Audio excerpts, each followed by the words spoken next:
जय गुरुदेव. अं, आज वसंत पंचमी आहे. आपण सरस्वतीच्या श्लोकाने आजच्या सत्राची सुरुवात करूयात. या कुंदेनु तुषारहार धवला या शुभ्रवस्त्रांवृता या वीणावरदंडमंडितकरा या श्वेतपद्मासना या ब्रह्माच्युत शंकर प्रभृतिभिर्दैवैः सदा वंदिता सा मा पातु सरस्वती भगवती निशेष जाड्या पहा. जय गुरुदेव. आजचं सत्र ठेवण्यामागचा हेतू असा होता की मी महाकुंभला जाणार आहे हे सांगितलं आणि आल्यानंतर इतके फोन चालू झाले आणि सगळ्यांशी बोलून बोलून माझा आवाज. मी म्हटलं एक असं सत्र घेऊयात की ज्याचा उपयोग सगळ्यांना होईल आणि पुढे जे काही असे सुंदर आणि छान दिवस आहेत ते ज्यांना कोणाला साध्य करता येतील, पदरात पाडून घेता येतील, तर ते करता येऊ शकणार आहे. म्हणून हा सगळा अट्टाहास केलाय हे सत्र करण्याचा. तर सुरुवात करूयात की मी आज इथे कुंभबद्दल, महाकुंभ म्हणजे काय, त्याची सगळी हिस्ट्री, जॉग्रफी जे काय असतं त्याच्याबद्दल काहीच बोलणार नाहीये. अगदी इंट्रो त्याच्याबद्दलच असणार आहे. पण महत्वाचं सगळं असं असणार आहे की तिथे जायचं असेल तर काय, आणि तिथे जाऊन काय करायचंय, कशाला इम्पॉर्टन्स दिला गेला पाहिजे, ह्याच्यावर आजचं हे सत्र असणार आहे. आणि मला वाटतं तेच महत्वाचं आहे. तर चालू करून देऊयात. मी पाहिलेला महाकुंभ. इथे मी खाली श्लोक लिहिला आहे की सर्व सिद्धिप्रद कुंभ आहे. अगदी 100% हे जे आहे इथे संस्कृत वाक्य लिहिलेलं, अगदी तसाच तो इव्हेंट किंवा तसाच तो तिथला वातावरण आहे आणि तिथंच तशा सगळ्या गोष्टी आहेत की तुम्हाला सगळ्या सिद्धी देण्यासाठी ते पूर्णच्या पूर्ण तयार आहे. तिथले जे काही जॉमेट्रिकल म्हणजे भौगोलिक जी काही जागा आहे, खगोलीय जी काय आहे त्या सगळ्या, आणि जे काही तिथे साधू संतांचं जे काही अस्तित्व तिथे आहे, सगळ्यांचं जे काही तिथे त्या भूमीवरती पदार्पण झालेलं आहे, त्या सगळ्यांचा एक एकत्रित परिणाम असा आपण म्हणू शकतो की जे आपल्याला हे सर्व सिद्धिप्रद द्यायला अगदी 100% तो आपल्याला तिथे तयार झालेला आहे असं म्हणता येतं तिथे नक्कीच. जसं आपण बघतोय की हा जो आहे हा त्रिवेणी संगम आहे. त्रिवेणी संगम, त्रिवेणी म्हणजे 3 नद्यांचा जिथे संगम झालेला आहे अशी ती जागा इथे जो आहे तो. आणि ती जागा आहे प्रयागराजमध्ये, जिथे गंगा, यमुना आणि सरस्वती ह्या 3 नद्यांचा संगम त्या एका अ, जागेमध्ये, एका ठिकाणी आपल्याला झालेला बघायला मिळतो, ज्याला प्रयागराज असं नाव दिलेलं आहे, शहराचं नाव. तिथे हा महाकुंभ हा भरला जातो. का भरला जातो त्याचे रिझन सगळे तुम्हाला माहिती आहे. ठीक आहे. हे जे चित्र आहे हे पहिलं सुद्धा चित्र जे ड्रोनवरनं घेतलेलं आहे ते माझं नाही, मी काढलेली फोटोग्राफ नाही. हेही चित्र आहे, ह्याच्यामध्ये सुद्धा स्पष्ट लक्षात येऊन जाते की 2 नद्यांचा संगम. मी तुम्हाला पुढेही मी काढलेले फोटोग्राफ्स दाखवणार आहे की अगदी ते ओलांडताना आपल्याला ते नावाडी सांगतात की इथे यमुना संपली बरं का, इथे गंगा चालू झाली.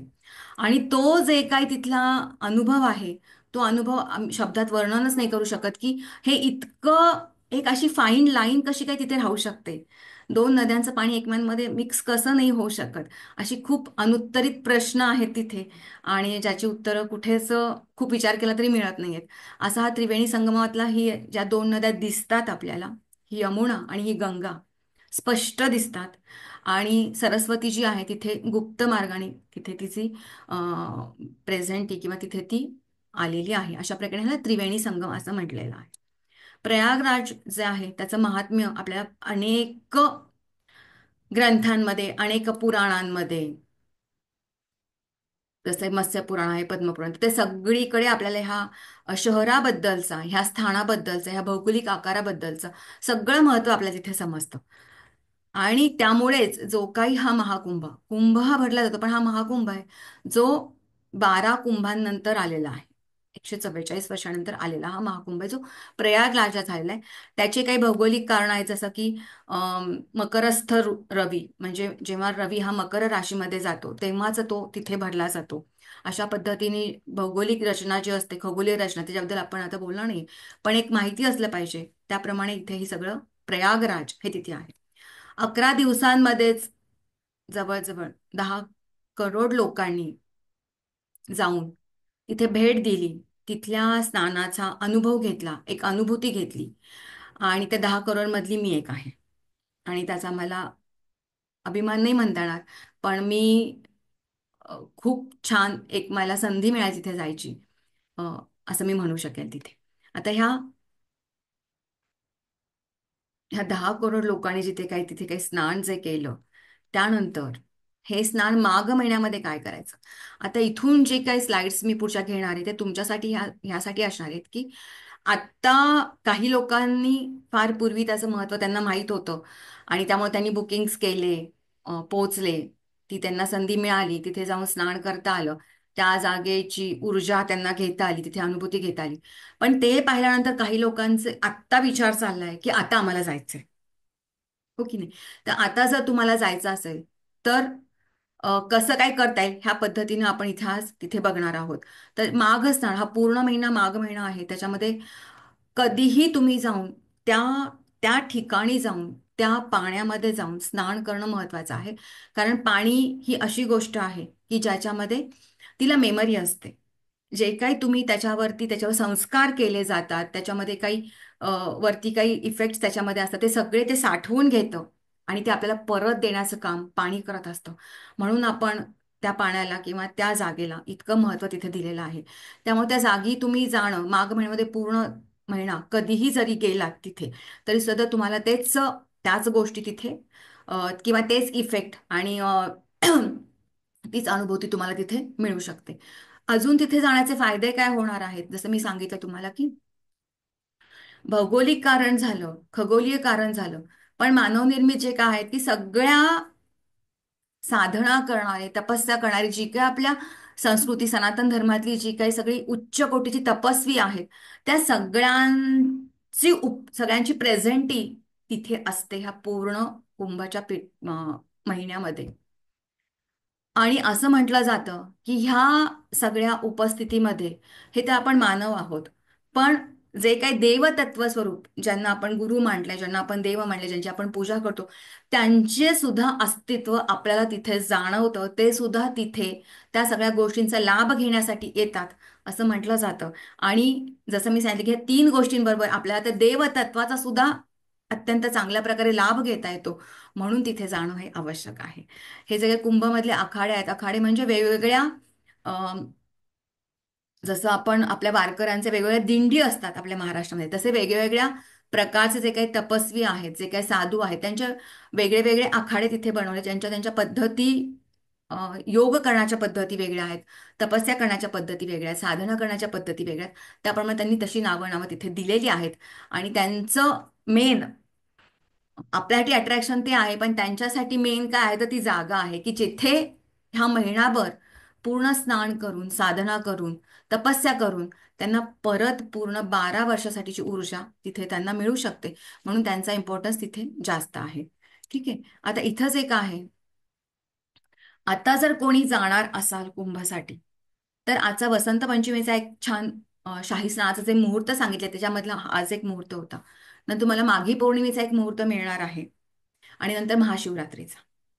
पण ह्या मुहूर्तांना शाही स्नानाचे मुहूर्त म्हणालेले आहेत, कारण ते खूप उच्च दर्जाचे मुहूर्त आहेत. किंवा मुहूर्त आपण कशाला म्हणतो, जेव्हा निसर्गामध्ये अशा काही सिच्युएशन्स तयार होतात ग्रहांच्या, की जे आपल्याला एखादं काम करण्यासाठी मदत करतात खूप वरच्या लेवलपर्यंतची, त्याला मुहूर्त म्हटलं जातं, जिथे निसर्ग आपल्याला सपोर्ट करतो. तर हे जे शाही स्नानाचे मुहूर्त आहेत हे आता आत्ता आजपासून बघा तर 2 शिल्लक राहिलेले आहेत. पण आपल्यासाठी म्हणाल तर महाशिवरात्रीचे पण सगळेच दिवस चांगले आहेत. त्यामुळे जर कोणाला जायचं असेल तर तुम्ही नक्की अगदी प्लॅन करू शकता तिथे जाण्यासाठी आणि त्या स्नानाचा अनुभव घेण्यासाठी. तर जायचं तिथे कसं आहे, तर इथे जसं मी सांगितलं तर तिथे जाण्यासाठी आत्ता बघाल तर फ्लाईटची तिकीटं खूप महाग आहेत, बुकिंग्स मिळत नाहीयेत रेल्वेची. तर बऱ्याचदा लोक स्वतःची गाडी घेऊन जातात. तर जेव्हा मी इथे हा बोर्ड लावलाय की कुंभनगरी प्रयागराजमध्ये आपलं स्वागत आहे, इथेपर्यंत पोहोचणं रोडवेने खूप अवघड आहे आत्ताच्या सिच्युएशनला. जर तुम्ही गुगल मॅपनी गेलात तर तुम्ही गुगलवर जर प्रयागराज टाकलं तर तिथे जवळ जाल तर सगळे रस्ते लाल लाल लाल लाल फुल बंद झालेले बघायला मिळतात आहे. तर ह्या सिच्युएशनला, ह्या कंडिशनला माझा सल्ला असा राहील की प्रयागराजच्या आजूबाजूच्या छोट्या छोट्या गावांचा अगोदर अभ्यास करा आणि त्या गावांपर्यंत कसं जाता येईल बाकीच्या दुसऱ्या रस्त्यांनी, तिथून तुम्ही जा. आणि मग त्याच छोट्याशा गावातनं तुम्हाला प्रयागराजमध्ये जाण्यासाठी इझिली ऍक्सेस तिथे मिळू शकणार आहे. डायरेक्ट जर प्रयागराज टाकलं तर सगळे हायवे खूप चोकअप झाले. चोकअप म्हणण्यापेक्षा काय केलेलं आहे गव्हर्नमेंटनी, तिथल्या प्रयागराजच्या सरकारने, की गावामध्ये आतमध्ये मोठ्या मोठ्या गाड्या यायला नको म्हणून सगळ्या मोठे व्हेकल्स त्यांनी रोडवर एका साईडला थांबून टाकले. त्यांनी लोकांनी तिथून चालत यावं गावात प्रयागराजमध्ये, अशी व्यवस्था केली आहे त्यांनी. त्यामुळे तुम्ही जर मोठे व्हेकल्स घेऊन जाणार असाल तर तुम्हाला 15, 20, 25 किलोमीटर गावाच्या बाहेर त्या गाड्या साईडला लावाव्या लागतील आणि तिथून तुम्हाला, तिथून शटलची व्यवस्था केलेली आहे, बसेसची व्यवस्था केलेली आहे. तर तिथून तुम्हाला गावात प्रयागराजमध्ये येण्यासाठी शटल किंवा बाकीचे व्हेकल्स, वाहनं घेऊन तुम्हाला गावामध्ये यावं लागेल, प्रयागराजमध्ये यावं लागेल. मग तुम्ही स्वतःची जर गाडी घेऊन गेलात तर अशा काही युक्त्या करून छोट्या छोट्या गावाच्या मार्गातनं तुम्ही गावापर्यंत म्हणजे प्रयागराजच्या आतपर्यंत पोहोचू शकता. तर आत्ता जाणाऱ्या लोकांनी ह्याची काळजी घ्यायची आहे. डायरेक्ट प्रयागराज कुठेच गुगलला टाकू नका. तुम्ही तिथे पोहोचण्यासाठी अनेक कसरती करून जाव्या लागतील. जिथे 4 तासाचं अंतर दाखवते तिथे 12 12 तास लागतात ते जाण्यासाठी, कारण सगळ्यांना जायचं तिथे ओढ आहे. तर आपण अशा प्रकारे सगळं त्याची मदत घेऊन तिथेपर्यंत पोहोचू शकणार आहोत. जसं मी सांगितलं की तिथे जाण्यासाठी बाकी सगळी व्यवस्था केलेली आहे सरकारने. आतमध्ये शटलची व्यवस्था केलेली आहे. त्यामुळे तुम्ही गाड्या मोठ्या असतील तर रोडवर हायवेजला लावून तुम्ही गावापर्यंत आतमध्ये शहरात तिथे येऊ शकता. खूप छान पद्धतीने, अतिशय चांगल्या पद्धतीने तिथे तुम्हाला सगळीकडे व्यवस्थित सल्ले दिले जातात ते, मार्ग दाखवले जातात ते.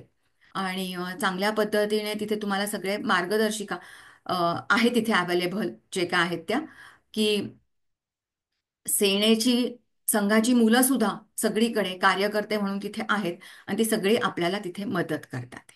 ठीक आहे. तर आपल्याला तिथे सरकारने, तिथल्या सरकारने काय काय तिथे सवलती दिल्यात की जेणेकरून येणाऱ्या प्रत्येक साधकाला त्या सगळ्या गोष्टींचा फायदा करून घेणार येणार आहे. तर जे काही रोड वेज त्यांनी काही ठरवलेले 5-6 हायवेज आहेत जे तिथे प्रयागराजमध्ये येतात, तिथे सगळ्यांसाठी टोल माफी तिथे दिलेली आहे, जी अतिशय चांगली गोष्ट आहे. हायवेपासून गावात जाण्यासाठी सगळीकडे शटल सेवा त्यांनी चालू केलेली आहे. त्याचाही उपयोग तुम्ही करून घेऊ शकताय. जर मोठ्या गाड्यांनी गेला असाल तर गाड्या हायवेला पार्क करा किंवा बसनी गेला असाल तर तिथेच उतरून शटल सेवेचा तुम्ही फायदा करून घेऊ शकता, जी तुम्हाला गावामध्ये पोहोचतं करते. गावातल्या प्रत्येक माणसाला काम मिळेल अशा पद्धतीने तिथल्या सरकारने अतिशय अतिशय उच्च कोटीचं नियोजन तिथं केलेलं आम्हाला बघायला मिळाले. आणि हीच भाषा मी वाटेल की अगदी उच्च कोटीचं. गावातलं मेन गाव जे आहे, मेन प्रयागराज, पूर्ण व्हेकल फ्री मोठ्या गाड्यांसाठी केलंय. पण इथल्या गावातल्या प्रत्येक लोकांना त्यांनी सांगितलेलं आहे, प्रत्येक घराला त्यांनी सांगितलेलं आहे की तुम्ही प्रत्येक घरामध्ये येणाऱ्या साधकाला राहण्यासाठी जागा द्या, त्याची खाण्यापिण्याची व्यवस्था करा. थंडी असेल तर त्यांना पूर्ण व्यवस्थित सगळ्या गोष्टी, जसं कंबळ आहे, बाकीच्या ज्या गोष्टी लागतात त्या सगळ्या द्या. तुमच्याकडे जर गाड्या असतील तर जी काही मदत लागतीये ती पूर्ण तुम्ही गाड्यांवरनं संगमापर्यंत म्हणा किंवा त्यांच्या इच्छित स्थानापर्यंत म्हणा पोहोचवण्याची व्यवस्था करा. त्यामुळे जेव्हा तुम्ही प्रयागराजमध्ये जाताय तिथे तुम्हाला सगळ्या शटल्स काही अंतरानंतर बंद झालेल्या बघायला मिळतात. पण त्यानंतर मात्र गावातले सगळे तरुण टू व्हीलर घेऊन आपल्या दिमतीला तिथे हजर असतात, जे सगळे तुम्हाला त्या त्या तुमचं गंतव्य जे काही स्थान असेल तिथे पोहोचवण्यासाठी मदत करतात. खूपशा लोकांनी, वृद्ध लोकांसाठी ही सेवा मोफत ठेवली आहे. जशा काही रिक्षा आहेत, जशा छोट्या ट्रायसिकल सारख्या काही गाड्या तिथे बघायला मिळाल्या त्या, आणि टू व्हीलर्स, सगळे बाईकवाली मुलं रात्रभर आणि दिवसभर ही मुलं ती सर्व्हिस देतात तिथे. आणि सगळ्यांसाठी ती सर्व्हिस तुम्हाला अगदी संगमाच्या घाटापासनं ते तुम्ही जिथे राहताय तिथे, पार्किंगपासून जिथे हवे तिथेपर्यंत ह्या सगळ्या सुविधा तिथे आतमध्ये उपलब्ध करून दिलेल्या आहेत. त्यामुळे गावातल्या प्रत्येकाला तिथे काम मिळालंय आणि आपली सोय झालीये, साधकाची सोय झाली तिथेपर्यंत पोहोचण्यासाठीची. ही अत्यंत चांगली गोष्ट तिथे आम्हाला बघायला मिळाली. त्यामुळे अ, खूप चालणं किंवा असं ज्यांना जमत नाहीये, त्यांनी अगदी ह्या गोष्टीचा लाभ घेता येऊ शकतो तिथे. साहजिकच आहे आपल्याला तिथे पैसे तर द्यावे लागणार आहेत, कारण तेवढे आपल्यासाठी तिथे उपलब्ध आहेत. पण आपली मात्र सोय होणार आहे. मला असं वाटतं अशा वेळेला हा विचार केला गेला पाहिजे, की माझ्यासाठी महत्वाचं काय आहे. माझ्यासाठी महत्वाचं त्या जागेमध्ये जाऊन स्नान करणं हे जर महत्वाचं असेल, तर ह्या सगळ्या गोष्टी सेकंड प्रायोरिटीला घातल्या, तर नक्कीच तुम्ही जे काय प्रायोरिटीला ठेवलंय तिथपर्यंत पोहोचू शकणार आहात. त्यामुळे ही एक खूप चांगली गोष्ट आम्हाला तिथे पाहायला मिळाली. दुसरं म्हणजे गावात प्रवेश केल्या केल्या अत्यंत सुंदर पद्धतीनं पूर्ण प्रयागराज सजवलेला आहे. सगळ्या ब्रिजच्या खालचे पिलर्सवर इतके सुंदर सगळ्या आपल्या हिंदू सनातन धर्मातल्या सगळ्या कथा, मोठी मोठी पात्रांचे सुंदर पेंटिंग्स सगळ्या गावभर आपल्याला बघायला मिळतात. आणि त्यांनी एक वेगळी ऊर्जा गावात गेल्या गेल्या बघायला मिळाली. आणि तिथूनच ते एक ओढ आणि ते सगळं चैतन्य चालू होऊन गेलं आणि असं लक्षात आलं की आपण कुठे आलोय. अतिशय सुंदर अख्खं गाव, अख्खं शहर पूर्ण मस्त सजवलेलं तिथे पाहायला मिळालेलं आहे. अशा पद्धतीने सगळे अंडरपास, सगळे पिलर्स, सगळ्या पूल असे छान सुंदर रंगकाम केलेले तिथे बघायला मिळतात. आणि सगळ्या रंगकाम असंच काही पण नाही केलेलं. सगळ्या आपल्या सनातनातल्या सगळ्या कथा इथं चित्राच्या माध्यमातून चितारलेल्या पूर्ण शहरभर पाहायला मिळाल्या. आणि जे पाहून खूप छान वाटलं, कारण असं दृश्य पूर्वी कधीच कुठेच पाहायला मिळालं नव्हतं या इतक्या मोठ्या प्रमाणामध्ये.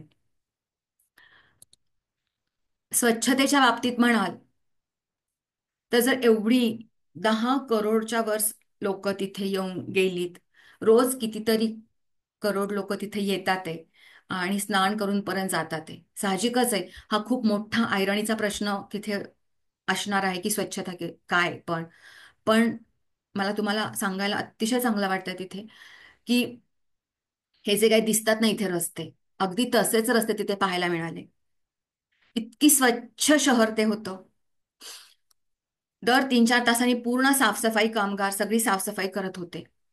इतके लोक असून सुद्धा कुठे सुद्धा घाण तिथे बघायला मिळाली नाहीये. जागोजागी अगदी 30-30, 40-40, 50-50 टॉयलेट्सची अरेंजमेंट केली तिथे होती.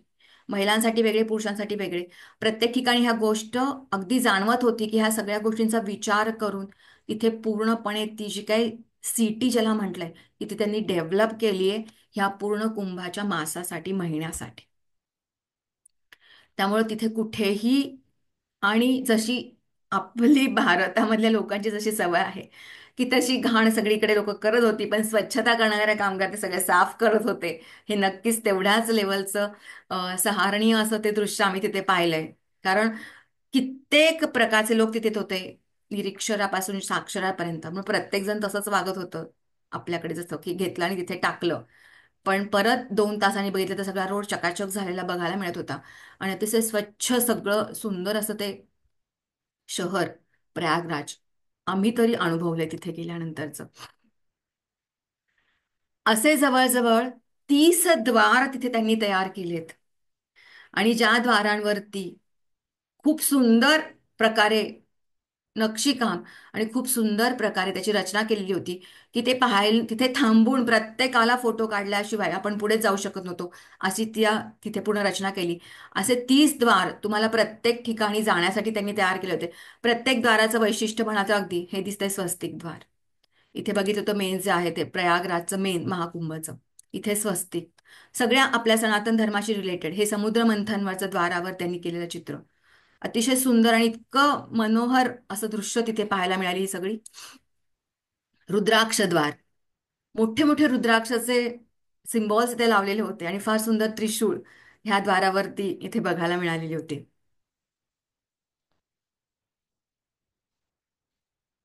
हे दिसतं इथे.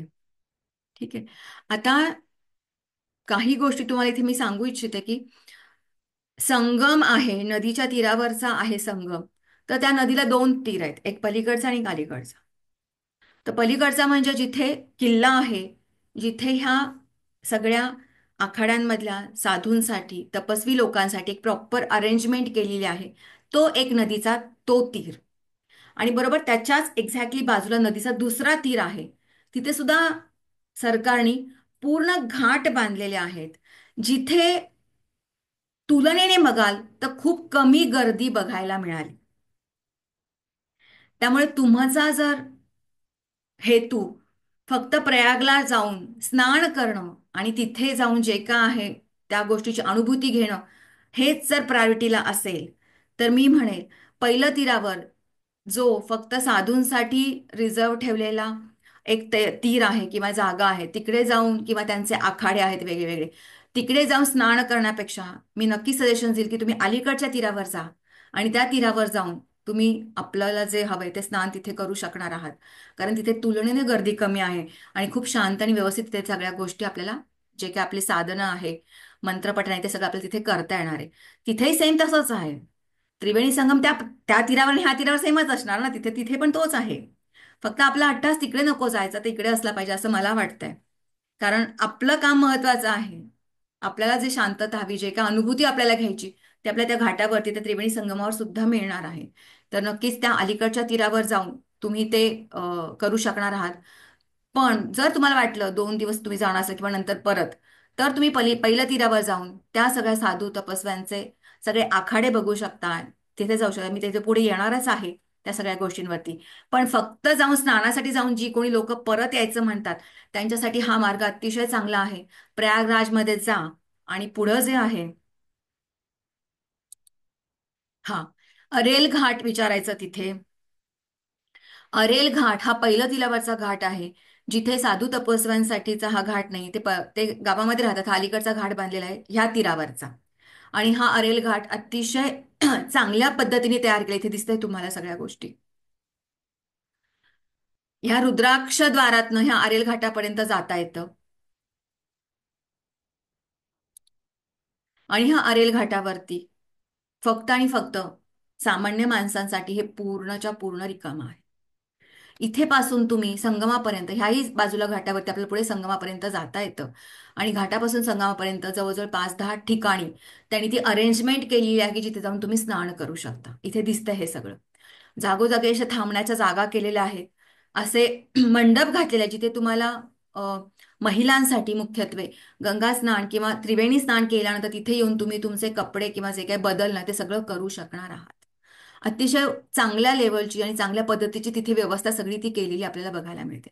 त्यामुळे नुसतं स्नान करणाऱ्या लोकांना तुम्ही म्हणेल अरेल घाटाचाच गुगलला टाका आणि त्याच घाटावरती जा. ह्या घाटापर्यंत जाण्यासाठी तुम्हाला ह्या रुद्राक्ष दरवाजा जो दिलेला आहे, त्या रुद्राक्ष दरवाजापासनं इथे ह्या ज्या दिसतात छोट्या रिक्षा ह्या इथंपर्यंत सोडतात. पुढे त्या रिक्षा बंद. तिथून तुम्हाला बाईकवरती कोणी सवारी नेऊन सोडू शकते किंवा तुम्हाला चालत सुद्धा जाता येऊ शकतं. चालत जाण्यासाठी हे अंतर जवळजवळ 7 ते 8 किलोमीटरचं आहे. पण जेव्हा आपण त्या मार्गाला चालायला लागतो ना, काहीच वाटत नाही की आपण, कारण ते वातावरण इतकं भक्तिमय झालेलं तिथे बघायला मिळतं. आणि आपण किती चाललो, कसे चाललो ह्याचं भान आपल्याला राहत नाही आणि लिटरली आपण तिथेपर्यंत पोहोचतो. पण ज्यांना बिलकुलच शक्य नाही त्यांच्यासाठी हे जे बाईकवाली माणसं आहेत, ती माणसं तिथे आपल्याला तिथेपर्यंत नेऊन पोहोचवण्याची व्यवस्था करतात. त्यामुळं अरेल घाट हा एकदम बेस्ट ऑप्शन आहे आपल्यासाठी आत्ता तरी. महाशिवरात्रापर्यंत जाऊन स्नान करून ते पुण्यपदरात पाडून घेण्यासाठी ह्या घाटावर खूप चांगल्या पद्धतीने सगळी व्यवस्था तिथे केलेली आहे. आम्ही गेलो तेव्हा प्रचंड धुकं होतं. पण त्या धुक्यामध्ये जे काही तिथे अनुभव आम्ही घेतला, तो खूप वेगळा होता. तो शब्दात सांगताच येणार नाहीये. अशा पद्धतीने अतिशय सुंदर भारलेलं असं वातावरण आम्ही तिथे बघायला मिळालं. हा, आमच्या वेळेस म्हणाल तर हा अरेल घाट सूर्योदय झाल्यानंतरचा. मी जेव्हा गेला तेव्हा त्या दिवशीची मौनी अमावस्या होती. सूर्योदयालाही आम्हाला म्हणजे सकाळीही आम्हाला तिथे स्नानासाठी संधी मिळाली आणि परत येताना सुद्धा आम्हाला सूर्यास्ताला सुद्धा आम्हाला तिथे स्नानाची संधी मिळाली. त्यामुळे ते मौनी अमावस्याचे 2 स्नान तिथे करता आले. माहित नाही त्याची काय योजना होती, पण ते झालं आणि खूप चांगल्या पद्धतीने ते केलं. अरेल घाटापर्यंत जाऊन परत येण्यापर्यंत जवळजवळ एक 20 एक किलोमीटर आम्ही चालत गेलो. पण जसं मी तुम्हाला सांगितलं तसं तिथल्या पूर्ण भारलेल्या वातावरणामध्ये काहीच नाही वाटलेलं की आपण किती चाललोय आणि कसं चाललोय. कारण डोक्यामध्ये फक्त तेच होतं की तिथे जायचंय आणि स्नान करायचं, ह्याच्या पलीकडे डोक्यामध्ये काहीच नव्हतं. त्यामुळे तिथे गेल्यानंतरचं हे स्नान केल्यानंतरचं जे काय आहे, तिथे त्रिवेणी संगमामध्ये जेव्हा डुबकी हा शब्द एकदम फेमस आणि अगदी योग्य आहे, कारण आपण फक्त एक डुबकी मारून वरती येतो. पण त्यावेळेला सगळे आजूबाजूच्या सगळ्या किंवा मनातल्या सगळ्या गोष्टी बंद झालेल्या लक्षात आल्या आणि काहीच नाही. अगदी आपण न्यूट्रल लेवलला, आपण काहीच विचार मनामध्ये कुठेच नाही आला ना, कसली काळजी ना, काही नाही, काहीच नाही. असा एक क्षण आम्ही अनुभवला तिथे. आणि ती अनुभूती खूपच वरच्या लेवलची पाहायला मिळाली तिथे. हजारो लोक आपल्या आजूबाजूला आहेत. हजारो लोक पाण्यामध्ये तिथे स्नान करतात आहे. पण कशाची काहीच वाटलं नाही तिथे ती फिकर की काय. फक्त मी तिथे जे काय तिथे जाऊन मंत्रपठण किंवा जी काही साधना, जी काही 5-10 मिनिटांमध्ये केली, ते तिथे मात्र ती अनुभूती शब्दात नाही व्यक्त करणार. ती फक्त प्रत्यक्ष आपण जाऊन जे काही डुबकी मारून येणार आहोत तेवढ्यातच ती व्यक्त करता येण्यासारखी आहे. जसं काही लोकांनी आम्हाला प्रश्न विचारले की तिथे गेल्यानंतर काय काय सोपं काय काय केलं गेलं पाहिजे. तर मी सांगणार ते. पण मला असं वाटतंय की तिथे गेल्यानंतर जसं शास्त्रामध्ये सांगितलेलं आहे की तुम्ही गंगेला कलश अर्पण करायचा आहे, कुंभ अर्पण करायचा आहे, म्हणजे तांब्याचा कलश, ज्या कलशामध्ये हळकुंड असलं पाहिजे, सुपारी असली पाहिजे, हळद हळद लावलेले म्हणजे पिवळे अक्षद असले पाहिजेत, एक नाणं असलं पाहिजे चलनातलं, आणि तिथे जाऊन नारळ घेऊन तो नारळ त्या कलशावर ठेवून कुठल्याही तिथले पंचपल्लव म्हणजे आंब्याची किंवा जी काही तिथे झाडांची पानं मिळतील ती पानं ठेवून तो कलश, जे काही तुमचं मंत्रपठण आहे ते करून तिथे तुम्हाला तो त्रिवेणीला अर्पण करून यायचंय, नदीमध्ये अर्पण करायचंय. त्याच्याबरोबरच तुम्ही तिथे 5 प्रकारची रत्न किंवा 9 प्रकारची रत्न सुद्धा संकल्प करून अर्पण करून येऊ शकता. बऱ्याच गोष्टी काही काही लोक सांगतात, पण मी मला असं वाटतं, माझं वैयक्तिक मत आहे ते, की ह्या सगळ्या सोपस्कारांपेक्षा तुम्ही जा, जे काही तुमची अनुभूती ती घ्या, जे काय तुम्हाला वाटतंय ते बघा, तुमचे काय संकल्प आहे ते तिला सांगा, जे काय तुम्हाला मंत्रपठण करायचं तिथे करा. आपल्यासाठी जे काय करता तिथे जाऊन तुम्ही त्या त्या संगमामध्ये जाऊन उभारून ते करा. आणि नंतर जो अनुभव आहे तो तुम्ही घ्या. बाकी या सगळ्या जे काही रिच्युअल्स ज्याला म्हणतो ते तर होतच राहणार आहेत. पण खूप काही करत बसल्यापेक्षा बस एक कुंभ अर्पण केला ह्याच्या पलीकडे मला नाही वाटत की जास्त करायची काही गरज आहे. आपल्यासाठी जे महत्वाचं आहे, आपलं हे शरीर, आपली तिथे जाणं, त्या पाण्यामध्ये जाणं, एवढ्या भारलेल्या पाण्यामध्ये जाणं, हे महत्वाचं आहे त्रिवेणी, दॅट टू त्या सगळ्या सिच्युएशनमध्ये. त्यामुळे तो अनुभव घ्या. बाकी रिच्युअल्समध्ये न अडकता मला वाटतं ते महत्वाची गोष्ट आहे. तिथे जसं मी बोलले की जाण्यासाठी बरंच अंतर जावं लागतंय, 7-8 किलोमीटर चालावं लागतं अशा वेळेला. बट ऑब्वियस आपलं सामान आपल्या पाठीवरती न्यावं लागतं. त्यामुळे जेवढं गरजेचं आहे तेवढंच घेऊन जायचं. फापट पसारा बिलकुल न्यायचा नाही. स्पोर्ट्स शूज प्रॉपर जर पायामध्ये असतील तर अंतर चालायला काहीच वाटत नाही. पाण्याच्या बाटल्या बरोबर घेऊन जाता इथे. रस्त्याने खूप खाण्याचं तिथे गोष्टी आहेत, स्टॉल आहेत. खूप ठिकाणी तिथे भंडारा म्हणजे जेवण दिलं जातं. खूप ठिकाणी तिथे चहाचं स्टॉल आहेत, अ, फळांचं स्टॉल आहेत. त्यामुळे त्याची काळजी तिथे नसते. पण तरी सुद्धा बाहेरचं खाणं एवढ्या गर्दीमध्ये कितपत चांगलं ह्याचा विचार करता फळं खाणं योग्य, किंवा आपण आपलं शिदोरी आपल्याबरोबर ठेवावी, जे काही तिथे जाऊन किंवा ऑन द वे रस्त्यामध्ये आपल्याला खाता येऊ शकणार आहे. त्यामुळं अगदी लागणारे 2 जोड कपडे आणि खायची गोष्टी ज्या काही लागतात आणि पाण्याची एक बाटली, ह्याच्या पलीकडे ह्या तीर्थयात्रेला दुसरं काही घेऊन न गेलेलं बरं. कारण एवढा लांबचा प्रवास आणि हे सगळं झेपलं पाहिजे, करता आलं पाहिजे. त्यामुळे ज्या काही गोष्टी कमी करता येतील त्या गोष्टी सगळ्या कमी करायच्या. त्याच्याबरोबरीनंच तुमची जी काही औषधं असतील ती औषधं बरोबर घेऊन जा. मेडिकल तिथे आहे प्रॉपरली, मोठे मोठे पंडाल, मोठे मोठे मंडप तिथे, जिथे मेडिकल फॅसिलिटी खूप चांगल्या पद्धतीने दिली आहे. तरी सुद्धा हे अंतर जे आहे ते अंतर खूप आहे. आपल्याला सवय नसते त्या भरलेल्या वातावरणात आपण चालूच जातो येतो सगळं, पण रात्री पाय बोलायला लागतात तेव्हा मात्र आपल्याला औषधांची गरज पडते. तेव्हा ज्या काही तुमची औषधं असतील ती बरोबर ठेवणं केव्हाही गरजेचं आहे तिथे. त्यामुळे सगळ्या गोष्टींची काळजी करून आपली कॅपॅसिटी, आपली कुवत जे काय, हे सगळं सांभाळून तिथे जाऊन जाणं, जा, असं मी सजेशन्स देईल. हे जे आहे अरेल घाटावरचं चित्र आहे, तिथे थंडी होती आज उज्ज्वल, जसं मला थंडी नाही सहन होता, फुल पॅक झालेली, अगदी ग्लोव्ज पासून सगळं घातलेलं होतं. पण गंगेमध्ये डुबकी मारल्यानंतरचे मी फोटो तुम्हाला दाखवेन की ती थंडी कुठल्या कुठे पळून गेली समजलं सुद्धा नाही. एवढी पॅक झालेली जाणवी नंतर, पूर्ण स्वेटर बिटर अंगावर नंतर काहीच नाही घालायची गरज पडली. वेगळी वेगळी वेगळी अनुभूती किंवा एक वेगळ्या एनर्जीमध्ये आपलं सगळं पूर्ण शरीर गेल्याचं तिथे लक्षात आलं होतं. त्यामुळे हे अरेल घाटावरचं स्नानाच्या अगोदरचे फोटोग्राफ्स आहेत. जसं मी सांगितलं की इथे अरेल घाटावर स्नान करून आम्ही आल्यानंतर होड्या किंवा बोट क्लब किंवा होडीने सुद्धा आपल्याला त्या त्रिवेणी संगमापर्यंत जाता येतं. ज्यांना चालत हा प्रवास जमणार नाही, त्यांनी, जिथे मी रुद्राक्षाचं द्वार दाखवलंय, तिथून अगदी एखादं 2 किलोमीटर चालल्यानंतर हा बोट क्लब आहे, जिथून होड्या छोट्या जातात, ज्या तुम्हाला त्या संगमापर्यंत नेऊन सोडतात. तिथे तुमच्यासाठी थांबतात, तुमचं स्नान होईपर्यंत तिथे थांबतात त्या, आणि आपल्याला परत घेऊन येतात. त्यामुळे ज्यांना चालणं नाही जमत त्यांना ह्या होड्यांचा सुद्धा आधार घेता येऊ शकणार आहे. आणि ह्या बघा, ह्या असंख्य होड्या त्या पूर्ण पात्रामध्ये बघायला मिळाल्या आम्हाला तिथे, आणि तो खूप चांगला अनुभव आम्ही तिथे घेतला. हे सगळे परदेशी पक्षी खूप मोठ्या प्रमाणामध्ये तिथे होते, आणि छान साथ संगत आपली त्यांची चाललेली तिथे बघायला मिळाली तिथे.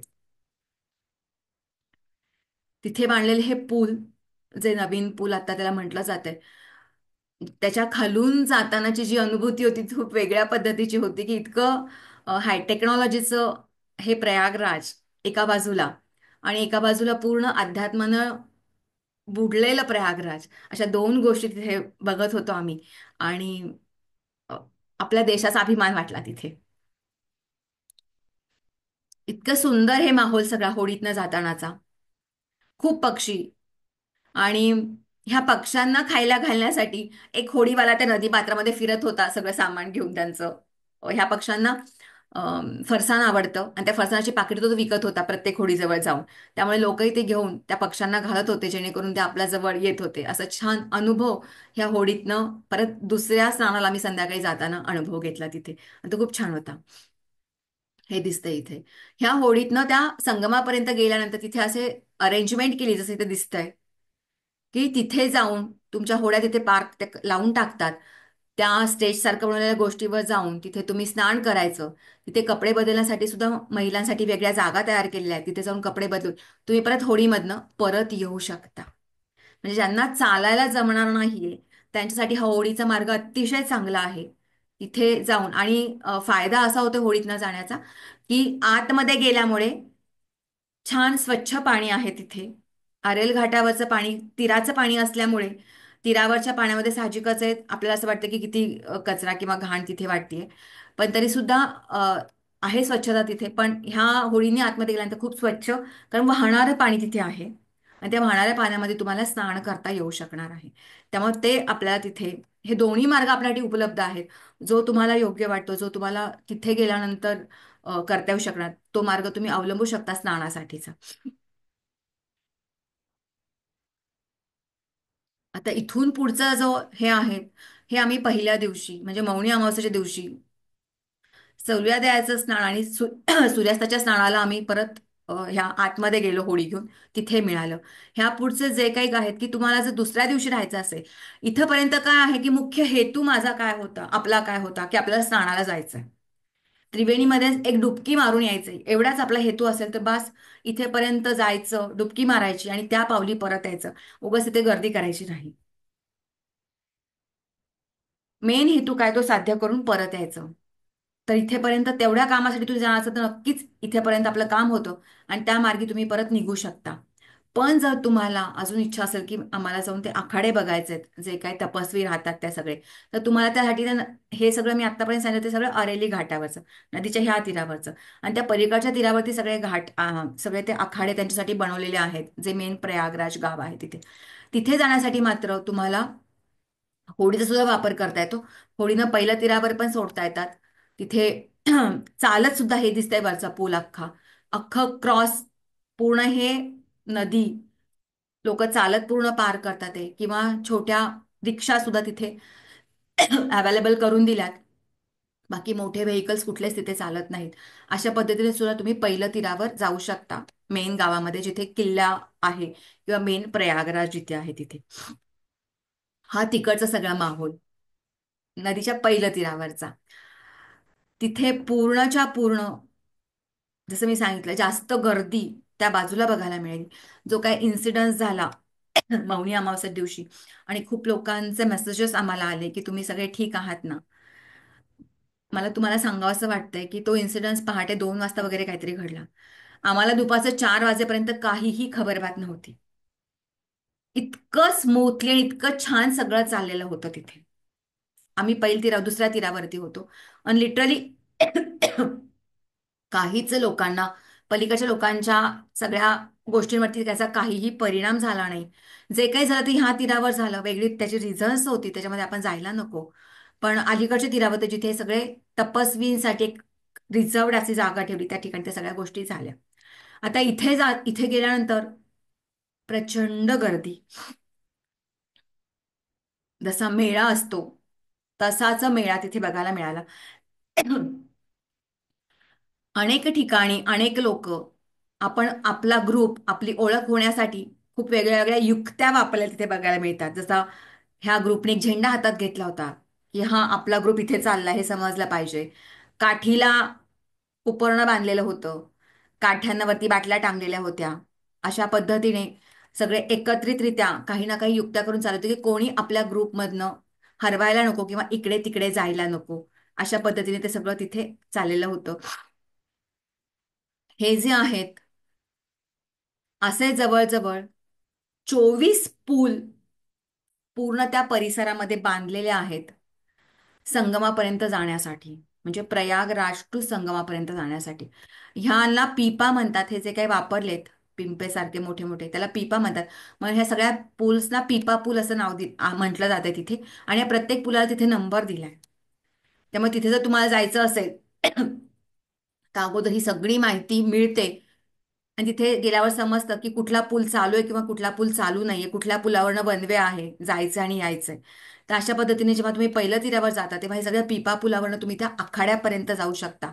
आणि गावातनं त्रिवेणी संगमापर्यंत जाऊ शकता, हे सगळे पूल पार करून. हे सगळे पुलावरची दृश्य जी दिसतात ती तिथली आहेत. तिथे जाताना सुद्धा गर्दीमध्ये बघा एकमेकांच्या हाताला हात सगळे बांधलेले असे लोक बघायला मिळाले. अख्खाच्या अख्खा मोठा ग्रुप एका दोरीमध्ये असा चाललेला बघायला मिळाला. असे खूप वेगवेगळ्या पद्धतीचे युक्त्या लोकांनी लढवलेल्या होत्या की जिथे करून कोणी हरवायला नको, आपल्या ग्रुपमधून कोणी इकडे तिकडे जायला नको. पण तरी सुद्धा जर काही गोष्टी घडल्या तिथे चुकून, तर सगळीकडे तिथे पायाखोया असं नावाची केंद्रानं नावं दिलीत की ते हरवल्या आणि सापडल्या. अशा पद्धतीने अशी केंद्र ठिकठिकाणी उभी केलेली आहेत. जिथे जाऊन कंप्लेंट करून तुम्ही जे काही हरवलं आहे त्यांची तिथे नावं उच्चारली जातात. एक मजेशीर गोष्ट आजच मी सकाळी माझ्या सोसायटीतल्या मैत्रिणींबरोबर शेअर केली की ते खोयापायाचे केंद्र आहे तिथले, त्या केंद्रांवरती लोक तिथे बसलेली असतात. पण आपल्याकडे इन जनरल कसं असतं, कुठल्याही जत्रेमध्ये, की तिथे जो बसलेला असतो काउंटरवरती किंवा त्या केंद्रामध्ये, तो माणूस अ, सांगत असतो माईकवरती, हा हा हे नावाचा व्यक्ती हरवलेला आहे, त्यांनी इथे यावं असं. पण तिथे गेल्यावर आम्हाला असं लक्षात आलं की ज्या कोणी व्यक्तीने कंप्लेंट केली त्याच व्यक्तीला माईकवरती बोलायला लावतात आणि तीच व्यक्ती माईकवर बोलत असते. आणि ती, बरं ती मजा करण्याची गोष्ट नाहीये, पण एक वेगळी मजा तिथे अशी आली की पूर्ण आता हरवणारी लोक सुद्धा, जी काही सामान्य लोक होती, ती लिटरली अशी म्हणजे असे तिथून आम्हाला स्पीकरवर असे आवाज येत होते की फुलवंती कटे गई तू. मी इकडे थांब, म्हणजे पूर्णपणे त्यांची भाषा, जी कोणाची त्यांचे नातेवाईक हरवलेले आहे ती स्वतः जाऊन तिथे बोलत होती की मैं यहाँ कमल के नीचे 5 घंटे से खडी हूँ, आजा कहीं होगी तो आजा. अशा पद्धतीने तीच व्यक्ती अनाउन्समेंट करते तिथे जाऊन. असे खूप मजेशीर गोष्टी तिथे बघायला मिळाल्या. त्या आवाजामध्ये कुठे थांबला त्याचं उच्चारण ते सगळं, त्यामुळं जे काही तुमचं हरवलं किंवा जे काही तिथे आहेत तिथे प्रचंड चांगल्या पद्धतीने सगळी व्यवस्था तिथे केलेली तिथे बघायला मिळाली. आणि जागोजागी सगळ्यांना मदत करणारी केंद्र तिथे बघायला मिळाली होती. आखाड्यांमध्ये जेव्हा गेलो, हा जो इकडचा फोटोग्राफ आहे हा स्नान केल्यानंतरचा फोटोग्राफ आहेत. इथलेच एक ऋषी आहेत आचार्य प्रकाश म्हणून, आर्ट ऑफ लिव्हिंगचे हे आचार्य आहेत. त्यांच्या आखाड्यामध्ये किंवा त्यांच्या पंडालमध्ये जायची संधी मिळाली. जिथे जे काही आम्ही त्रिवेणीचं जल भरून आणलं होतं ते ह्यांच्या इथे त्याचं पूजन करता आलं. त्यांनी आम्हाला त्याची पूजा करून दिली आणि त्यांच्या आखाड्यामध्ये किंवा त्यांच्या पंडालमध्ये त्यांच्या त्या मंडपामध्ये आम्हाला थांबण्याचा योग आला. तिथे काही मंत्रपठण करता आलं. विष्णू सहस्रनामाचा जप आम्ही तिथे केला आणि खूप चांगल्या पद्धतीने मौनी अमावास्याची साधना आचार्य प्रकाशजींमुळे आम्हाला तिथे करता आली आणि खूप चांगलं मनाचं एक समाधान तिथे मिळालं. हे जिथे मिळालं तसं. हा जो दुसरा फोटोग्राफ आहे, दुसरा फोटोग्राफ दुसऱ्या दिवशीचा आहे. हा नदीच्या पहिल्या तीरावरचे जे काही आखाडे आहेत तिथल्या आखाड्यांमधले एक शंकराचार्य आहेत त्यांचा हा त्यांचा फोटो आहे. त्यांचं दर्शन तिथे घेता आलं त्यांच्या आखाड्यामध्ये जाऊन. आणि जेव्हा कुठून आलं असं विचारल्यानंतर बोलता आलं त्यांच्याशी छान, खूप व्यवस्थित छान. पुण्यावरनं सांगितल्यानंतर त्यांना इतका आनंद झाला, कारण ते दगडूशेठ हलवाईला नेहमी येतात आणि एक जवळचं असं नातं तयार झालं. आणि मग गप्पा मारल्या गेल्या तिथे आणि खूप मोठ्या तपस्वीचा आशीर्वाद घ्यायची संधी तिथे मिळाली.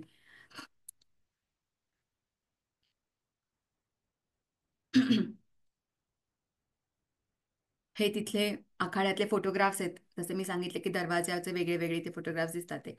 हे त्या शंकराचार्यांच्या आखाड्यामधला फोटोग्राफ आहेत की जे काही चार पीठांचे चार शंकराचार्य त्यांची पूर्ण माहिती तिथे लावली होती. आणि ह्या आखाड्याचं वैशिष्ट्य असं होतं की त्या आखाड्यामध्ये हम्म, हा त्या शंकराचार्यांचा एक आखाडा जिथे 321 कुंडांचं, कुंड म्हणजे होमकुंडांची अरेंजमेंट तयार केलेली होती. हे 321 होमकुंड तयार केली होती जिथे दुसऱ्या दिवशी होम चालणार होते.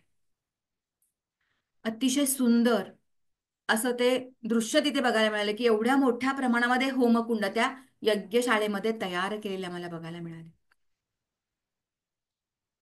आणि तो यज्ञ चालला होता गोप्रतिष्ठा महायज्ञ या नावाने. एवढं मोठं ते यज्ञशाळा ज्याच्यामध्ये पूर्ण 321 होमकुंडांची रचना केली इथे बघायला मिळाली आम्हाला.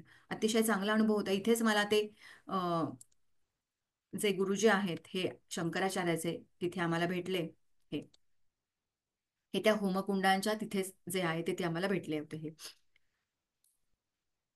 बाकी जसं वेगळ्या वेगळ्या आखाड्यांमध्ये जाता आलं तिथे बऱ्याच मोठ्या लोकांना पाहता आलं, आशीर्वाद घेता आले. जसं आता बऱ्याचदा तुम्ही बघितलं असेल आता जे काही युट्यूब किंवा रील्समध्ये येतात, ह्यांनी आपल्या डोक्यावरती खूप सारे रुद्राक्षाच्या माळा घेऊन हे एक नागा साधू तिथे एक तपस्या करतात ते.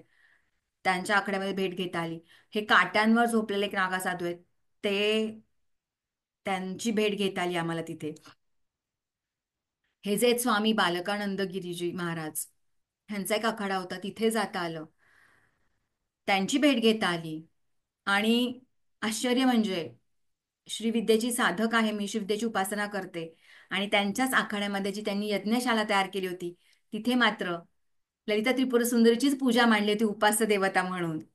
आणि त्याच्यासमोर ही सुंदर एक मंडल मांडलेलं होतं आणि तिथे जाऊन मग तिची उपासना करता आली.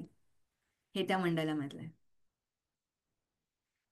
आणि अतिशय चांगल्या पद्धतीनं म्हणजे हा आपण असं म्हणतो, पण जे आहे ना आपल्या डोक्यात ते आपल्याला कुठे ना कुठे कोणी ना कोणी भेटतं त्या स्वरूपामध्ये आणि आपण तिथे जाऊन पोहोचतो आणि त्या पद्धतीने इथे सेवा करता आली. पूर्ण ललिता त्रिपुर सुंदरीचा हा फोटो इथे सुंदर मूर्ती काळ्या पाषाणातली, तेवढा सुंदर हा समोर त्यांनी घडवलेला शिवलिंग होतं आणि इथे कुंकुमार्चन केलेलं यंत्र. अशा पद्धतीने पूर्ण रचना त्यांनी होमकुंडाच्या शेजारी तयार केली होती ह्या उपास देवतेची. आणि त्यांचाच त्यांच्याच ठिकाणी म्हणजे ह्यांच्याच स्वामी बालकानंद गिरिजी महाराजांच्याच आखाड्यामध्ये आम्हाला दुपारच्या जेवणाचा किंवा नैवेद्याचा लाभ घेता आला. अतिशय चांगल्या पद्धतीचं जेवण, पुरी भाजी भात वरण पुलाव अगदी रसगुल्ल्यापर्यंत सगळ्या गोष्टी दिल्या जातात जेवणामध्ये. आणि तो आम्हाला प्रसाद तिथे मिळाला त्या गुरुजींच्या आश्रमामध्ये. अनेक लोक, अनेक गोष्टी आणि इतके सुंदर काही गोष्टी तिथे बघायला मिळाल्या की पूर्णच्या पूर्ण फॅमिली आलेली आहे. अगदी चिंटू हा जो आहे डुबकी मारलेला दिसतो इथे, तिथे पासून ते अगदी वाकून चाललेल्या आजीपर्यंत सुद्धा आम्ही माणसं तिथे बघितली. हे ते होमकुंडाचं ते होम चालले होते तेव्हाचे दृश्य आहे. एवढे होम त्या यज्ञकुंडामध्ये दिलेले होते. असे आखाडे वेगवेगळ्या पद्धतीने तिथे सजवलेले, रचना केलेली आपल्याला तिथे बघायला मिळते. आणि जवळजवळ एकेका आखाड्याला 1-1 किलोमीटर पर्यंतचा एरिया दिलाय. त्यामुळे तो आखाडा फिरण्यासाठी किंवा तो पूर्ण सगळं सेक्टर, त्याला सेक्टर वाईज नावं दिली आहेत, सेक्टर 1, 2, 3, 4 अशी, आपल्या सोयीसाठी म्हणून. तर तुम्ही एका दिवसामध्ये म्हणाल तर अगदी 2 ते 3, 4, 5 सेक्टर फक्त फिरू शकता. बाकीच्या कुठल्या सेक्टरमध्ये जाऊ नाही शकत, कारण ते खूप मोठे मोठे आखाडे आहेत आणि फिरण्यासाठी तेवढा वेळ आपल्याला द्यावा लागतो. पण अतिशय सुंदर प्रकारे त्यांनी त्यांची सगळी रचना तिथे केली आहे. त्या आखाड्यांमध्ये जे काही त्यांचे मेन स्वामी आहेत, मंडलेश्वर आहेत, त्यांची माणसं, अशी जवळ एका आखाड्यामध्ये 200 पासून ते 500 पर्यंत लोक राहायला आहेत, पूर्ण एवढ्या कुंभाच्या पर्वापर्यंत. आणि तेवढ्या लोकांची राहण्या खाण्यापिण्याची व्यवस्था अतिशय उच्च कोटीची तिथे केलेली बघायला मिळते. त्यांच्या व्यवस्थेत मागे वॉशरूम्स सगळे दिलेले आहेत, जेवणाची प्रॉपर व्यवस्था केलेली आहे, पाण्याची सगळी व्यवस्था केलेली तिथे बघायला मिळते. एवढ्या सगळ्या आखाड्यांमध्ये खूप चांगल्या पद्धतीने त्यांची तिथे सगळ्या गोष्टी बघायला मिळतात केलेल्या. प्रत्येक आखाड्यामध्ये सत्संग चाललेला बघायला मिळाला आम्हाला. रामकथा जी मुख्यत्वे प्रयागराजमध्ये चालते, भागवत कथा चालते. त्यामुळे अनेक ठिकाणी जे जसे जसे जाऊ तिथे त्या त्या पद्धतीने सत्संग घडत होते असे लक्षात आलं. आणि तिथे वाटलं तर तुम्ही तिथे जाऊन सत्संग सुद्धा तुम्ही अटेंड, तिथे त्या सत्संगाचाही लाभ घेऊ शकता, ते जर तुम्हाला वाटलं तर. अशा पद्धतीने पूर्ण आम्ही फक्त तिथे 2 किंवा 3च सेक्टर फिरलो असू, पुढे नाही जाता आलं, कारण तेच खूप थकावं होतं, कारण खूपच चालणं, तिथे चालण्याशिवाय पर्यायच नाहीये दुसरा काही. पण खूप वेगळं वातावरण, त्या लोकांची राहण्याच्या पद्धती, त्यांच्या उपासना करण्याच्या पद्धती, त्यांचे होम हवन, हे सगळे तिथे जाऊन पाहता आले. जे काही 2-4 तपस्वी भेटले, त्यांचे आशीर्वाद घेता आले, त्यांना भेटण्याचा योग तिथे आला, जो काय आला तो. नंतर मी म्हणेल की तिथे जर तुम्ही जाणार असाल पहिलं तीरावर, तर ना, नमामि गंगा नावाचं एक मंडप तिथे पूर्णपणे गंगेला वाहिलेलं उभं केलेलं आहे, ज्याच्यामध्ये गंगा स्वच्छता करण्यासाठी जे काही सगळ्या गोष्टी तिथे केल्यात सरकारने, त्याचं एक पूर्ण सुंदर एक्झिबिशन तिथे केलेलं आहे. आणि अगदी आवर्जून जा, बघा. आणि आपल्या देशामध्ये आपण ह्या नदीला का इतकं महत्त्व देतो, ती आपल्यासाठी का महत्वाची आहे, आपण तिला का जपलं पाहिजे, ह्याचं तिथे गेल्यानंतर अगदी पाऊल टाकल्यापासून समजलं की आपण ह्या ह्यासाठी तरी खूप श्रीमंत आहोत. आपला धर्म ह्या सगळ्या गोष्टींसाठी खूप वरच्या लेवलवरती आहे. बाकी काही का असेना, आपण ह्यासाठी आपला देश खूप वरच्या लेवलवरती खूप श्रीमंत आहे ह्या बाबतीमध्ये, असं तिथे जाणवलं. आणि गंगे गंगेसाठी जे काही तिथे सगळ्या गोष्टी केल्या जातात हे सगळं तिथलेच आतले चित्र आहेत. गंगा स्वच्छता अभियान जे आहे त्याच्यामधले सगळे चित्र आहेत. अतिशय सुंदर प्रकारे हा एक पांडाल किंवा एक एक्झिबिशन त्यांनी गंगेसाठी तिथे तयार केलेलं होतं. आणि खूप चांगला अनुभव आला हे सगळं फिरतानाचं. माहीत नाही, नाव जान्हवी आणि गंगेपर्यंत जाता आलं. आणि जान्हवीचा एक अर्थ गंगा होतो. आणि भगवद्गीतेमध्ये गंगेचा उल्लेख नाहीये, पण गंगेच्या समरूप जान्हवी नाव तिथे भगवंतानी उच्चारलेलं आहे. आणि कुठेतरी एक कनेक्शन वाटलं. आणि लिटरली डोळ्यात पाणी आलं तेव्हा सुद्धा, की माहित नाही त्यांनी कशासाठी पाठवलं होतं खाली.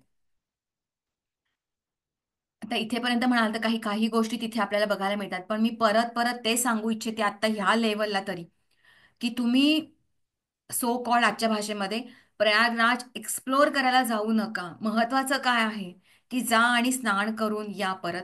बाकीच्या गोष्टी जर वेळ मिळाला तर नक्की पहा, पण जी गोष्ट महत्वाची ती प्रायोरिटीला द्या. बाकी तिथे आहेच आहे बरंच, खूप चांगल्या गोष्टी तिथे केलेल्या आहेत, खूप मोठी मोठी मंदिरं आहेत.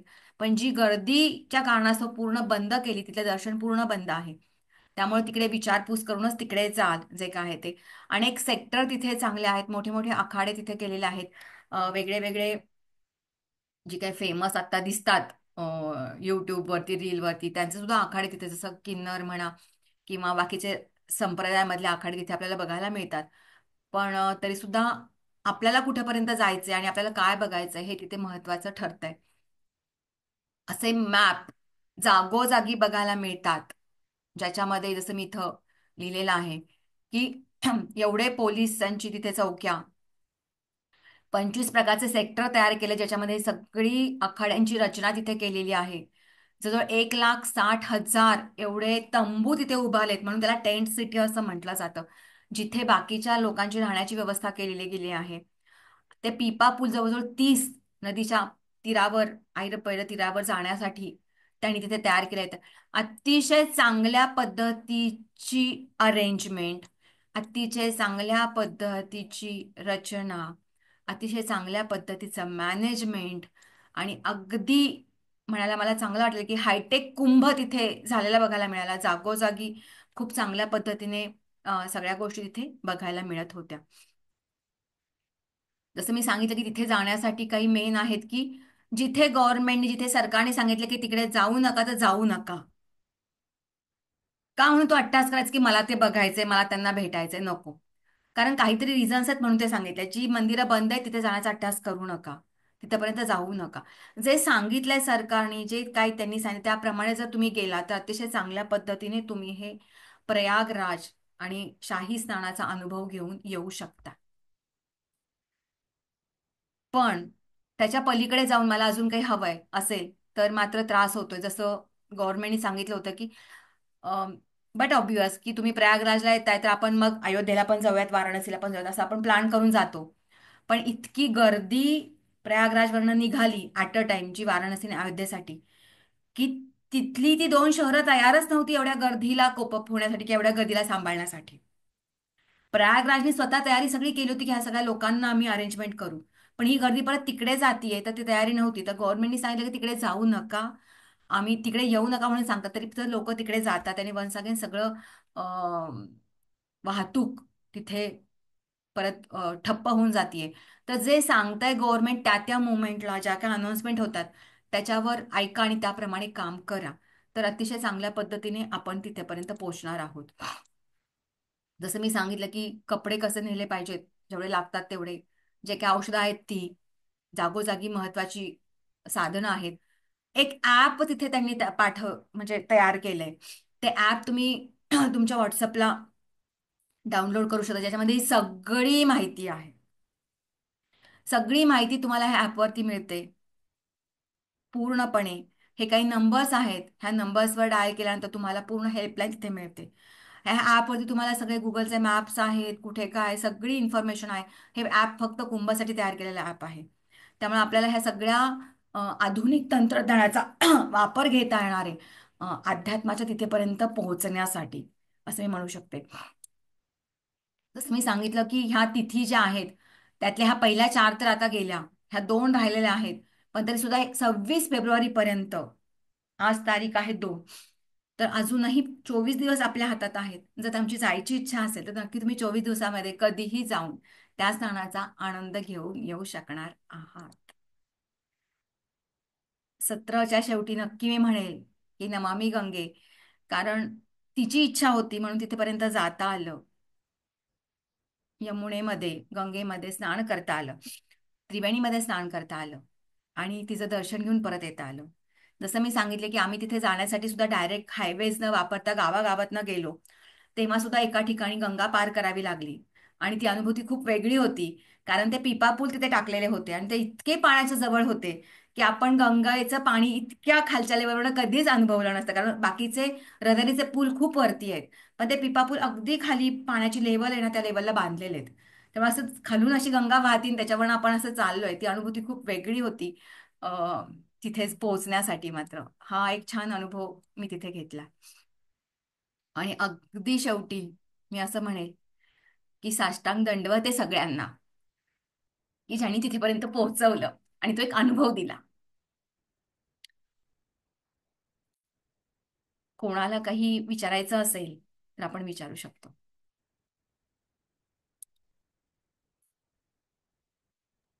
यस. इथे थंडी आहे का खूप?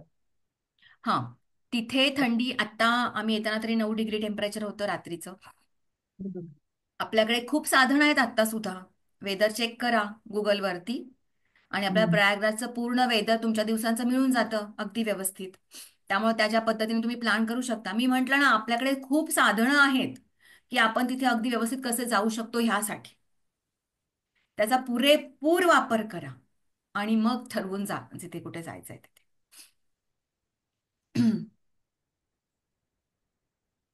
येस, अजून काही?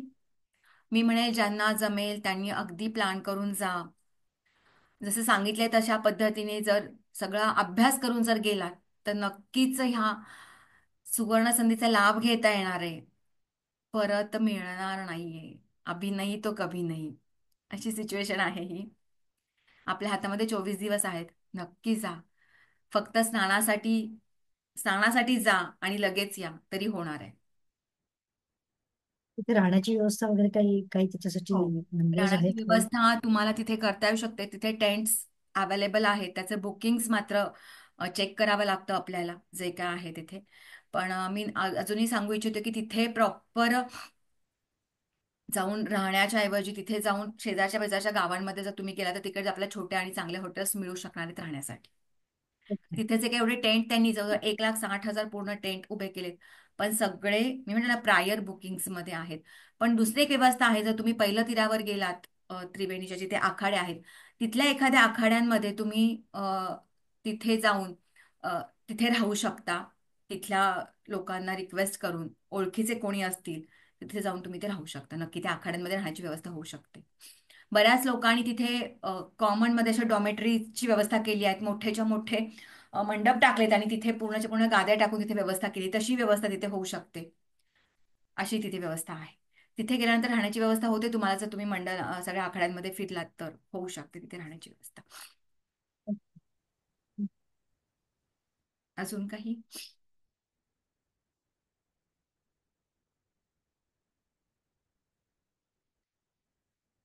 येस, बोला तुषार सर. येस, बोला. म्यूट नाही येते का तुम्हाला? अनम्यूट नाही होता येते का? एक मिनिट थांबा. आता बघा बरं. ओके. येस, बोला. ओके. जय गुरुदेव. बोला.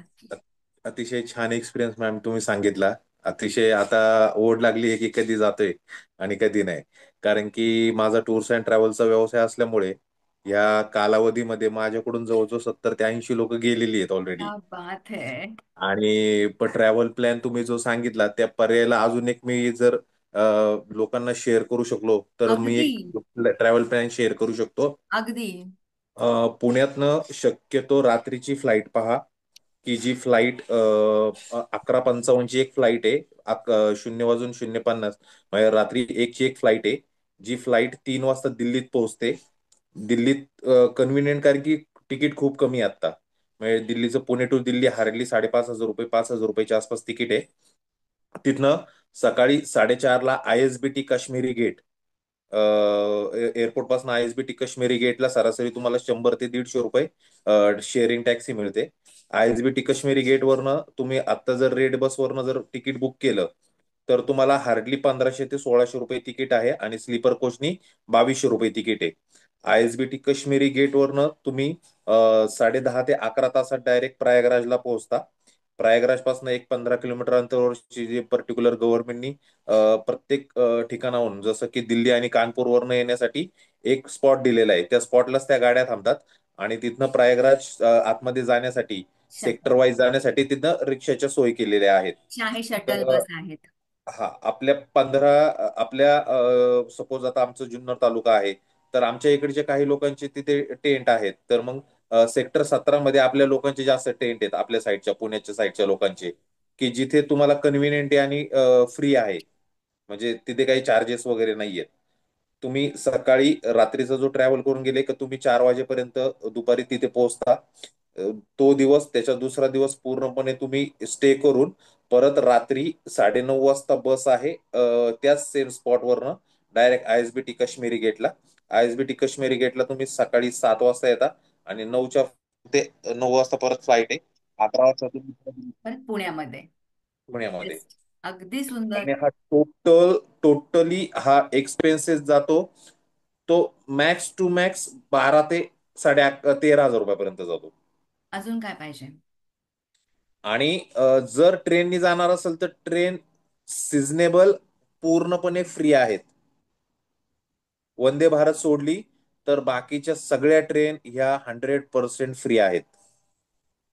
पण पण तिथे गर्दी पण तेवढीच हा असेल ना. हा, पण तेच आहे, तिथे गर्दी नाही नाही, देखील आहे. गर्दी गर्दी प्रचंड आहे. तुम्ही आता माझ्याकडे ज्या क्लायंटनी वन टायर एसीचं तिकीट काढलंय ना, ते म्हणजे त्यांनी 3,500 4,000 हजारची तिकीट काढली ते, पण त्यांच्या इथे उपयोग नाही. आतमध्ये सुद्धा त्यांच्या खुर्चीवर ऑलरेडी 3-3 4-4 लोक बसली ते, आणि आपण काहीच करू शकत नाही.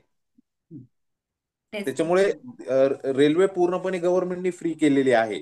आणि जसं ट्रेन म्हणजे बस तरी खूप लांब थांबते, पण ट्रेन प्रॉपर प्रयागराजमध्ये जाते. गावात हा जाते. एक बेनिफिट आहे. गावात जाते. हा, तर हे एक आहे, म्हणजे हा एक ट्रॅव्हल प्लॅन तुम्ही करू शकता. अगदी चांगल्या पद्धतीने करू शकतात.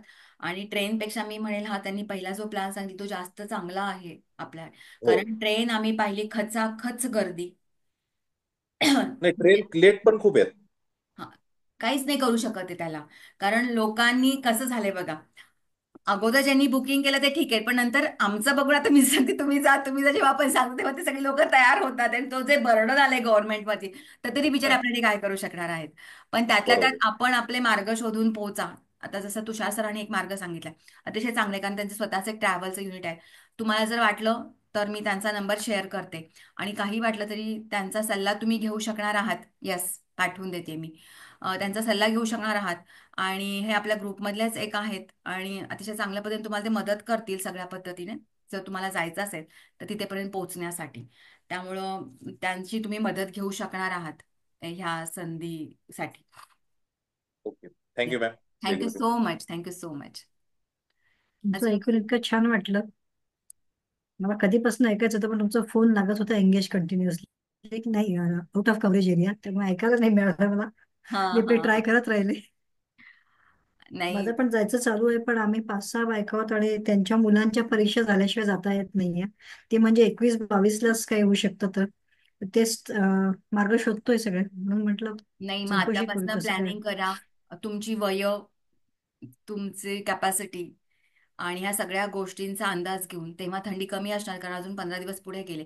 अजून एक तिथे गेल्यावर असं लक्षात आलं की तिथल्या लोकल लोकांनी जे सांगितलं की हे जे काही मेन मुहूर्त आहे, जसं आज वसंत पंचमी झाली किंवा आता माघी पौर्णिमा झाल्यानंतर सुद्धा बरेचसे साधूंचे आखाडे कमी होतात. ते त्यांचं त्यांचं जे मुहूर्ताचे संपल्यानंतर ना, ते तिथून गर्दी कमी व्हायला लागते, मेन जे आहे ते. त्याच्यामुळे बऱ्यापैकी माहित नाही आता, पण कदाचित आपल्याला तिथे अजून चांगला चान्स मिळू शकणार आहे जाण्यासाठी. कमी गर्दी हम्म. तिथे असू शकणार आहे.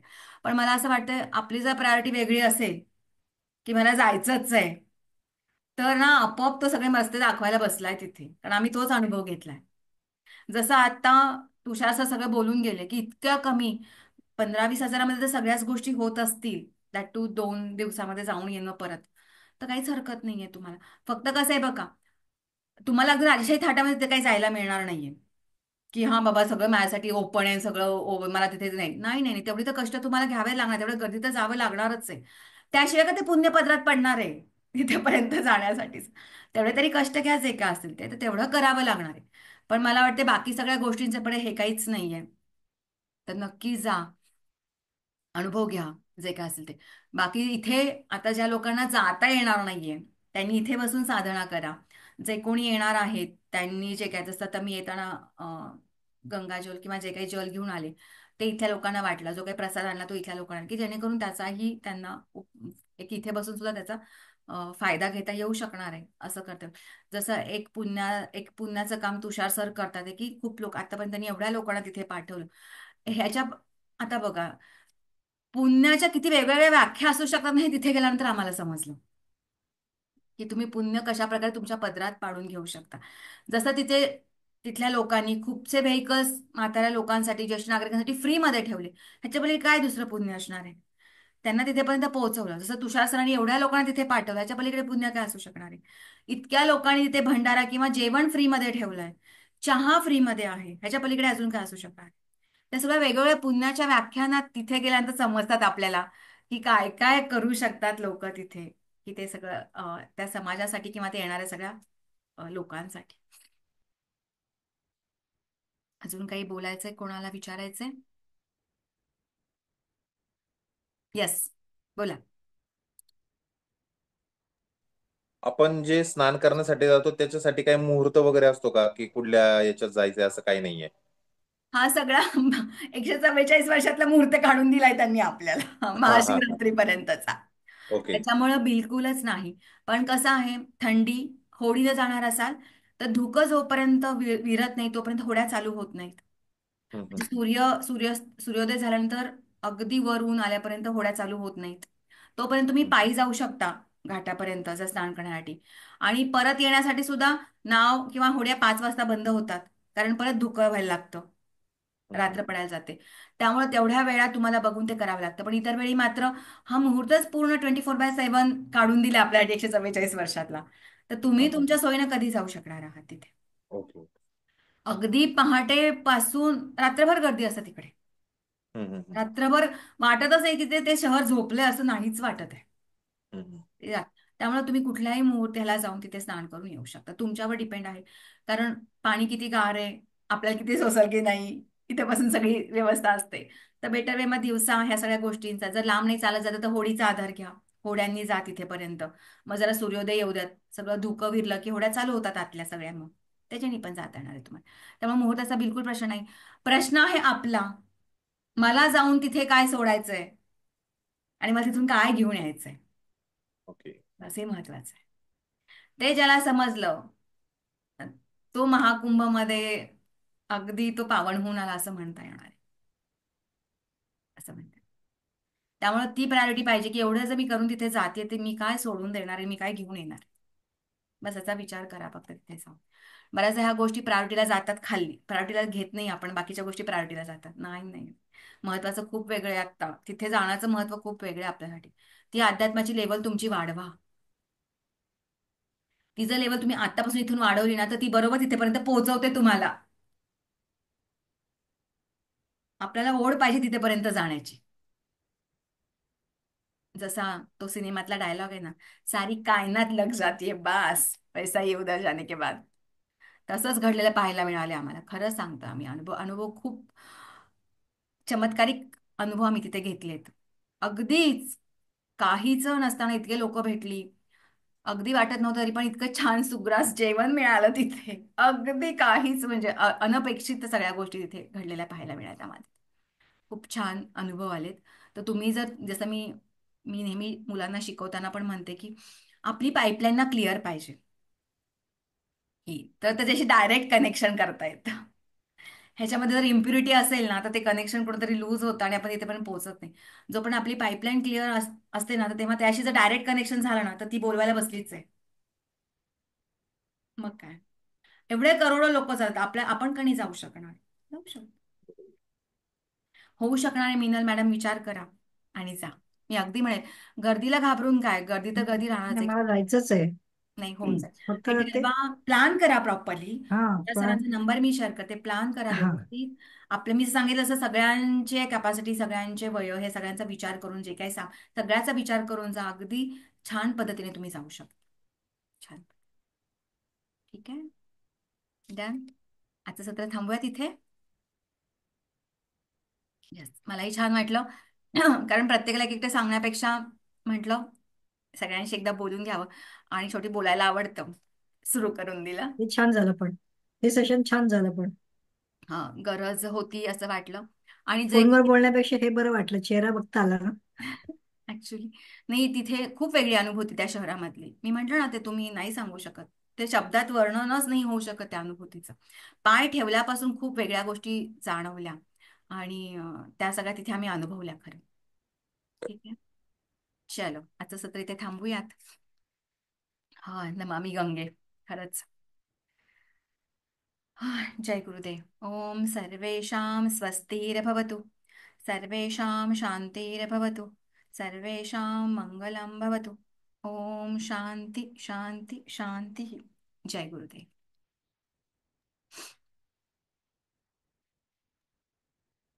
तुषार सरांचा नंबर. पाठवून देते. थँक्यू.